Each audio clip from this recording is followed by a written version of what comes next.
That's while you're fascinating. running. Yeah. Whereas you'll see other people, they'll look, oh, God, I've gained so much weight. Like, well, you don't eat when you go to the room. You go in it. Plus, the other thing I was always told, you can't eat and talk because you may end up with lettuce or something in your teeth. And so I don't eat.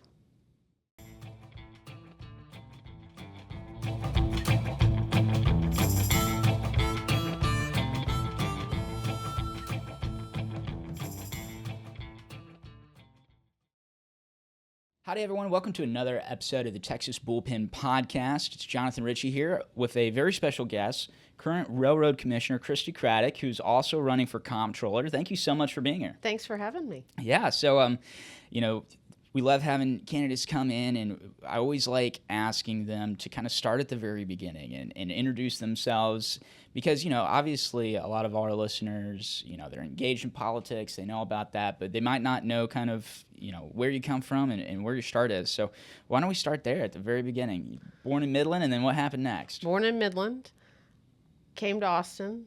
As my parents call it the liberal place. I'm like, yes. But, look, I grew up in politics. No surprise with my last name. My dad, we believe in serving in this state, and my dad's been in the legislature. He's the longest serving legislator ever. And I'm not kidding when I say that, ever. But we believe in serving as a family, and so I grew up in Midland, the oil and gas industry, which has been great. My current position at the Railroad Commission, people forget that's not railroads, it's oil and gas, right? Came down to UT for undergrad and law school, and was being a lawyer, to be honest, and doing a grassroots company because I feel like it's important to reach out, whether you're in politics or not, that if you're in the corporate world or whatever you're doing, to reach out to communities, and had a grassroots company that did a lot of that as well.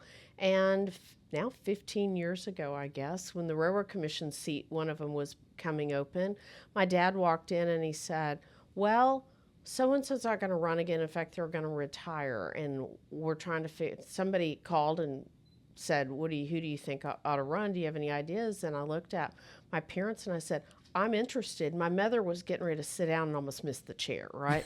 I was never going to be in politics. I've helped run campaigns on the back end, but it was not going to be my job to be on the one in the front. And so I ran. I worked the hardest. For time-wise, I'm in the Ted Cruz cycle. Ted and I were both elected that same term. And if you go back and look, that's the cycle that never ended because we never had a primary, right? And I won. And so by the end, everybody had my message. I went as in a runoff in the middle of the summer, which is the worst time to ever be in a runoff. We joked that we could send our mail to Colorado because everybody left for the state for the summertime. And I won. And so I've been at the Railroad Commission. I'm coming up on 14 years. Which is a great place to be. I've said it's the most important agency in the fact that it brings in the money in the state. This last cycle, $27 billion came in taxes, and that's a big piece of it. And there's three of us. We rotate the chairmanship amongst the three of us, and when I got there, I kind of took over the budget. So so when the legislature's in, that's been one of my roles. Gotcha. Let's go back. So what made you want to run for it? You said your mom was surprised. It wasn't in the plans. Wasn't in the plans. What got to you? I'd been watching. Look, I was an oil and gas lawyer too, so I did stuff. In fact, I interned at the Railroad Commission when I was in law school, and when I finally got there, the woman who was my boss was still there and has since retired. But I was watching this agency was going through sunset. And for those of you who kind of don't know, sunset, the legislature looks at agencies on a rotating basis to see how they're doing and whether they should make changes and still be an agency. Railroad Commission isn't going away as an agency, but we were on the cusp in this state of really the Barnett Shale had already begun, and this industry was beginning to pick up. So this is in 2012, 12, and nobody was paying attention. We needed somebody who understood the oil and gas industry. That agency had a mainframe Fortran. It was old technology, and everybody wanted our data. We needed to be more transparent. And I just looked at my parents and I went, I understand more than I've been watching these hearings. I understand more than the commissioners do, and I like them all. By the way, I've known all these commissioners for since I was born. I've known pretty much every railroad commissioner, but I thought I could do a better job and bring this agency into the 21st century and be more responsive, more efficient. And so that's what I walked in with a plan to do, and we've come a long way. Now, you said that the Railroad Commission is the most important agency. So obviously you're running to now go over to the comptroller's office. Why did you make that decision? If the railroad is like... It is, because it's the most important agency that brings in the money. Yeah. So when Glenn Hager was over there, he'd go speak and I'd say, I'm more important than you because I bring in all the money. You just get to spend it, right? The reality is this. I love being at the Railroad Commission. It's been a great place to be. But when the comptroller seat came open, I looked and I've had people, not just in oil and gas initially, but other industries say, look, you've done a good job running an agency. You've updated your mainframe. We're in cloud. We need, you've been more transparent. You're more efficient. You know how to run an agency. There's some challenges at the comptroller's office. They've got old technology, not quite as old as my technology, but older technology. It needs to be more efficient. You need to train your people better. It needs to be more transparent. We'd like to know where the fraud, waste, and abuse are, and we want to see stuff online. And really, part of it was auditing. With one of the jobs of the comptroller's office, you pay sales tax. Then we come in as an agency and audit you. Or maybe you've overpaid, maybe you've underpaid, whatever it is. Some of those audits are going well, and some of those audits are taking 3 to 5 years. That's crazy to me. Yeah. I mean, that's worse than the IRS. Nobody likes the IRS. We want people, I think that an agency ought to work for the people instead of the people working for the agency, right? So I think making it a more customer-friendly agency, making sure we know where all the dollars are going, even be more transparent than we have been. Those are some priorities as I get over there that I think we can improve. And kind of rerunning a similar path of improvement than what you did at the Railroad Commission. That's right. So now you're the only one in the race who has that experience of running an agency, right? So obviously former Senator Hancock is in there right now. Has there been anything that he's done since taking over the comptroller that you thought has been a little misguided or not necessarily the way that you would have done it? I think you've got to go in and audit an agency once you get there. I don't judge who's sitting there at this point. Yeah, got to pop the hood. Really you got to see what's really going on. Do you have the right people in the right place? Are we training people so we're more consistent? Speaking of auditing, when I got to the Railroad Commission, we have field offices. Most of these agencies do all over the state. And is everybody doing it the same way? Have you been trained the same way? We had some problems when I got to the Railroad Commission. We have inspectors all over the state, right, in our field offices. One group would do it one way, and you'd go to the other field office region, and they'd be doing it a different way. So nobody knew what to expect. I think companies want to know the rules. So we now train and everybody comes in quarterly, or we do a call or do whatever training quarterly so everybody's on the same page. That to me is just easy, common sense things to get done. So I don't have a judgment about what he is or isn't doing. I think that you go in with your own plan and you implement that plan. And obviously you've talked about streamlining things, improving it, modernizing. What are some of the bigger initiatives besides just tightening up the nuts and bolts that you would be excited to implement? I think first and foremost, you walk in the door, and we're going to be walking in January 1st, and the legislature is going to be in, which is hard to believe. It's always nice when they're gone, by the way. But one of the main roles for the legislative process for the comptroller is to make sure you tell them how much money they have. You have to certify the budget, but give them what the dollars are. This is going to be an interesting session. It already looks like that there's going to be, whether it's property taxes or do we have enough money? Where are those dollars? So you're going to have to be on top of that really quickly, as well as tightening up an agency. So I think that's going to be a priority one on day one. Yeah, and you mentioned at your time at the Railroad Commissioner that you were kind of the one spearheading, I guess, the budgetary side of Right. things.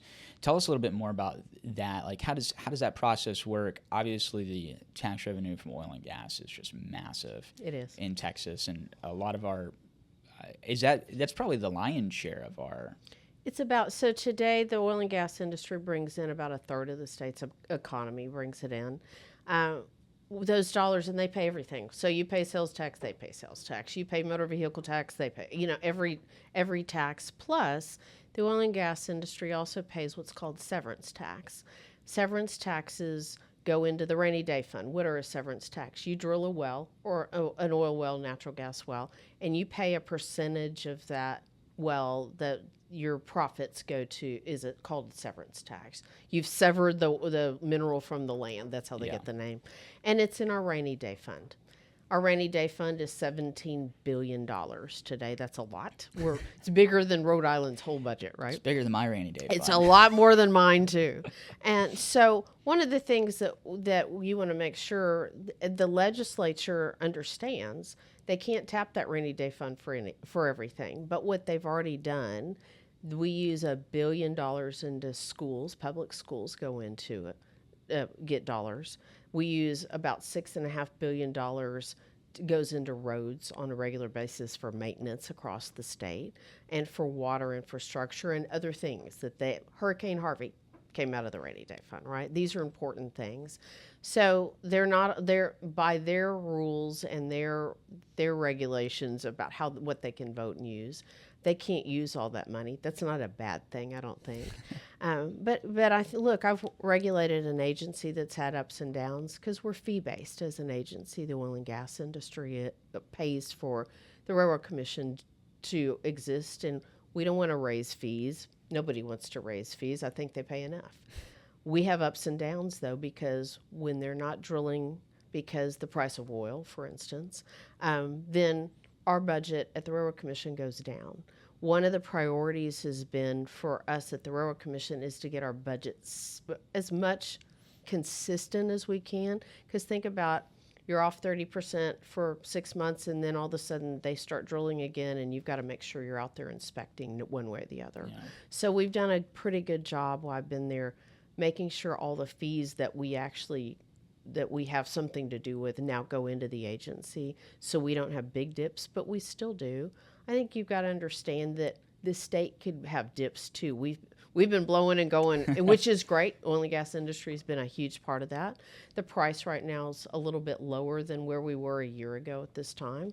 We're seeing some slowing, although we had great economy numbers nationwide yesterday, or I guess this morning. But it's flat a little bit. The hiring has been flat, so hopefully we're going to see at least be consistent. You got to understand the legislature is not going to have quite all that money that they had last cycle, and so giving the legislature fair numbers. There shouldn't be gamesmanship. It's fair numbers. This is what you have, and being consistent, I think, will be a real priority for us. Yeah, I'm sure.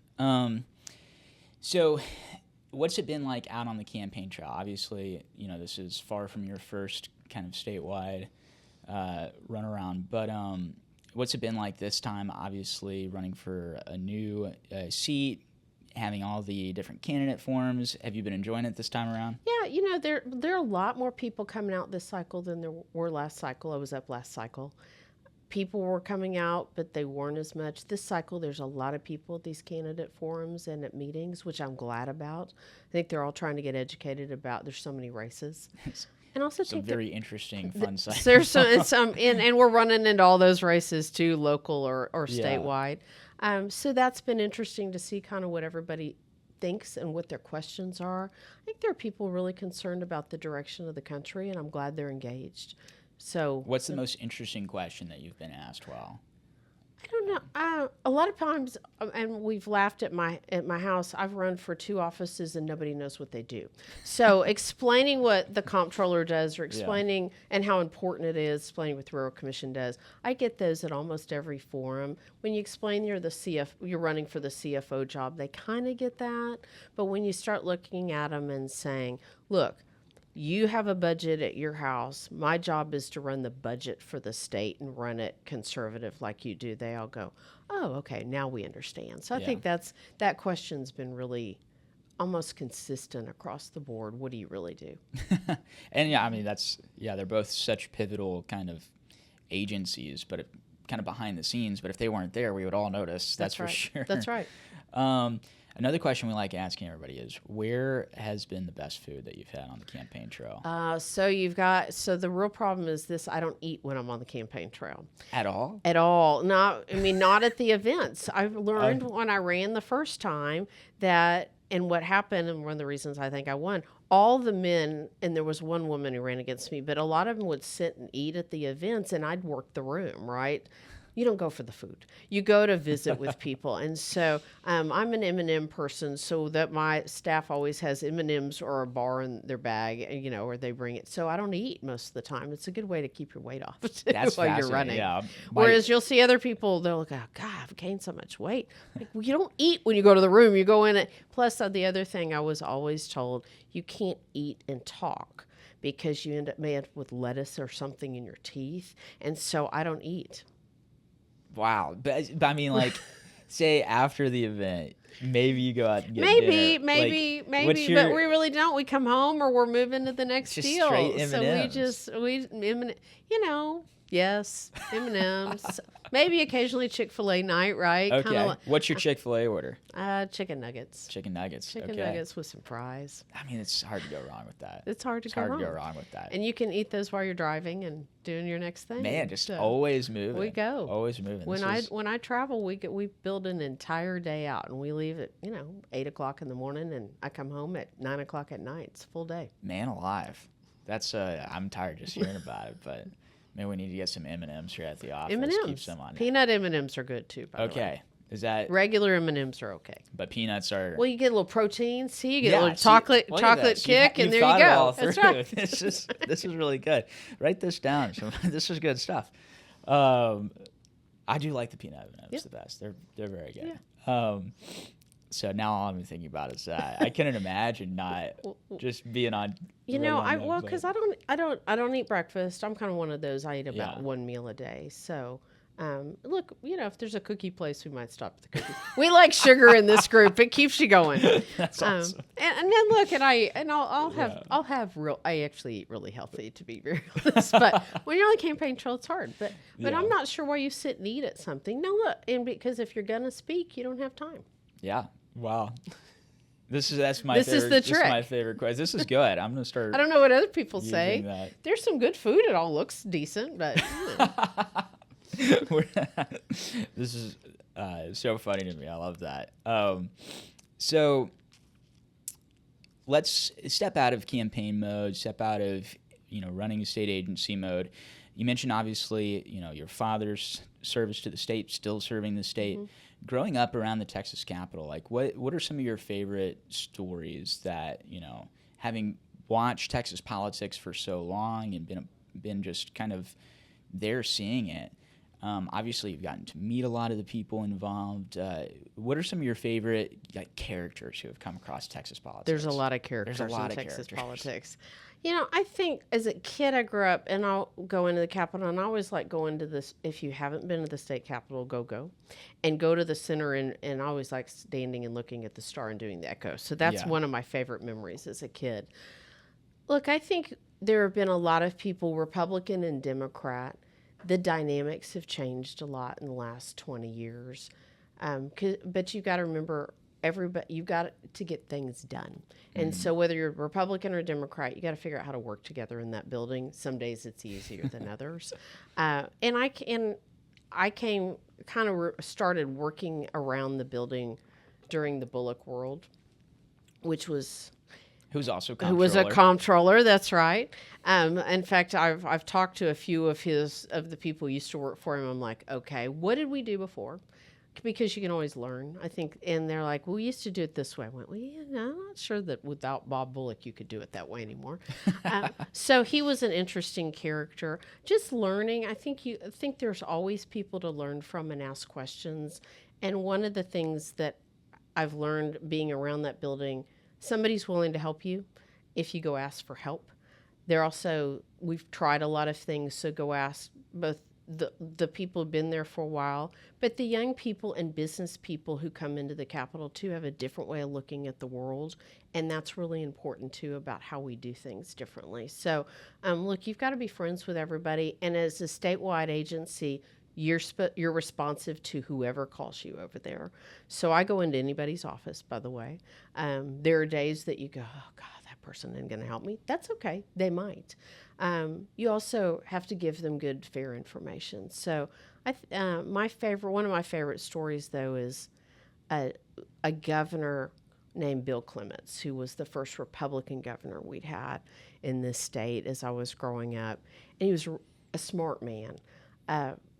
Was from Dallas, had made his money, you know, he was a real character and thought things ought to work better. And that's why he ran. And then he lost, and then he ran again. But he was known for, and he had a lot of interesting things and a lot of smart people around him. He was smart about having good people. I think that's real key to be successful too. But he was known for his plaid coats. I mean, it was kind. I mean, that was, you know, it's the '80s, Yeah, right? yeah. Real obnoxious, and so it was his birthday, and the house decided to have plaid coats on for Bill Clements' birthday, invite him down, and one of the members forgot his plaid coat, so he had packing tape, and he, you know, made a coat so he could. But so, and it was, and that was a Democrat and a Republican, and people trying to figure out how to get along. Look, our goal and our job is to make sure government gets out of the way. That's the way, and that you, whoever it is, that your life is easier and that we work with you. If they're in the way, which is why I always joke, it's nice when the legislature's not in town. They're thinking up things for all of us to do. Maybe we need to have something fixed, maybe we don't. But I think government ought to stay out of people's business as much as possible and let you be successful with your family and successful with your business and have opportunities. So I'm glad that we're still a part-time legislature, to be honest. I am too. So, gosh, if it was in full time, I would never get sleep. Well, we wouldn't. And then they'd always find something else. You know, as an agency, you work double hard, right? Because you're having to run your agency and do your job.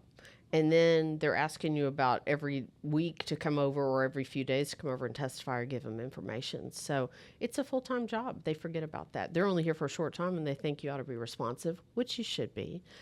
So it's nice when they go home. Plus, I think it gives you a touchstone. Look, I've been running an agency now coming into my 14th year. We have field offices all over the state, but I think it's important. I always say to get out of Austin. The real world is not in Austin. I like Austin, by the way. I live here. It's fine. But the real world is outside of Austin. And so I travel at least once a week, even running an agency, to go see what's going on in Kilgore or Midland or Houston or San Antonio, because that's where the real world is. And we need to go to them. They don't always have to come up here. What's your favorite place to go visit in Texas when you're out there? Oh, I don't know. Now, that made it really hard because I love going. Every part of, you know, I joke that we really do have 5 different states, and it's different every place. I love going to Midland because that's where a lot of my friends, my family still lives there. But, you know, I love going to the Piney Woods because I didn't grow up with any trees, so that's nice. I go to El Paso. I mean, I go all over the state. I like going to the Valley. There are a lot of good people all over the state, and every part's different. So I've enjoyed traveling the state and meeting a lot of people. So earlier this morning, this is Wednesday, Hobby came out with their polling on the comptroller's race, has you in second place. Probably seems like the race is going to go to a runoff. That's right. Seems like a lot of races are going to go to runoff. Going to be a busy cycle. How do you feel like the campaign is going? Are you gearing up for potential runoff? Or? We are. We're finishing strong through March the 3rd because you got to go one at a time. And so we are finishing out this race. We feel real comfortable with the dollars we're raising and the competition. Look, every poll, and we saw that one this morning too, every poll we've seen, private and public, is telling us the same thing, that we're going to a runoff. But you got to make sure you finish strong for the next, 18 days out. Voting starts on Tuesday, the 17th. We're all, that's key one. So, and then, we'll get to March the 3rd at 10 o'clock at night, know we're in there and go back to work again. and so, look, the bottom line is this: we're going to win. We get to run off. Our message is better. We've laughed. My team gets really frustrated with this, by the way. We put out a text, and one of the other two opponents puts out the same text, like they're grabbing the same language and dropping it in. So we know our message is right. But so we'll outwork and we'll win. What are some of the ways that you would differentiate yourself, aside from the experience you have running the state agency, differentiate yourself from Huffines and Hancock? Well, I'd say first and foremost, I'm the only one who's won a race statewide 3 times and beat a Democrat statewide, because that's going to be really important. And I also think I came in, and like I said, they're picking up my ideas, which is how I won my first race. Everybody had my same talking points at when I was running for the Railroad Commission the first time. A lot of that with just common sense. This is how an agency ought to work. This is what we ought to be doing. We ought to go look at local government entities too, and how they spend dollars, and especially how they're spending your state dollars, like at a school district. All of that we started with, and now everybody's saying it. So I feel like we've got the better ideas. We'll communicate better and have better relationships statewide. So I think that's a big piece. People are used to voting for me, which I appreciate. I hope they remember that too. But I think looking towards the fall, you as a Republican, you want to have somebody who can win in the fall too. This is look, we're taking it in tranches. That's part of how you run a race, but as people are looking, you need to look at who can win statewide, and I think that's going to be really important for this race too. Coming up on the close here, is there anything we haven't talked about that you want to mention? Any thing you want to go back and touch up on, or you want to take us anywhere? No, I think it's been great. I appreciate it. I think making sure we're more customer friendly as any agency. To me, agencies ought to work for the taxpayer, not the taxpayer working for us.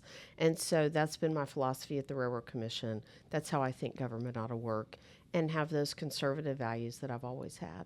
So there's no surprises here. I'm going to tell you what I am and continue moving the same direction. I think that's important.